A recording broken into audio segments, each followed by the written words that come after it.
This story is based on real events.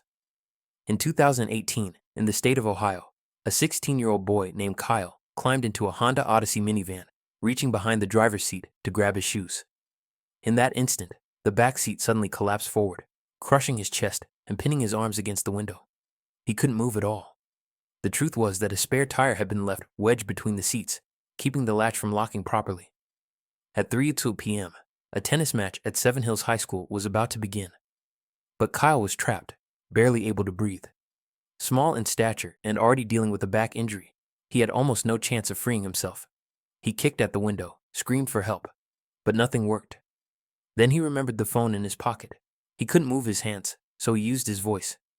"Siri, call 911. At 3:14 p.m., Kyle told the dispatcher over and over that he was stuck inside a yellow minivan, but his location didn't come through clearly, and the call was cut off after just 3 minutes. The air grew thinner, his breathing more shallow. At 3:35, he managed to call 911 again, repeating the color and location of the vehicle 17 times. In the end, he said these words: "If I don't make it out, please tell my mom I love her." But the second call was dismissed as a prank. More than 10 minutes later, his third call finally sent officers to the scene. Yet they treated it lightly. They drove through the school parking lot, but never properly checked the cars. A patrol car passed within just 5 meters of Kyle's minivan, but no one looked inside. They drove away.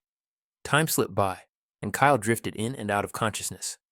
After 7 p.m., when his parents couldn't reach him, they went to the school. In the parking lot, they spotted the same minivan still sitting there. His father opened the door and was met with a horrifying sight. Kyle was already gone. No one could imagine the depth of his despair in those final moments. His family filed a lawsuit, but in the end, the case was quietly settled, never made clear. And so the question remains: if it were you, how would you have tried to save yourself?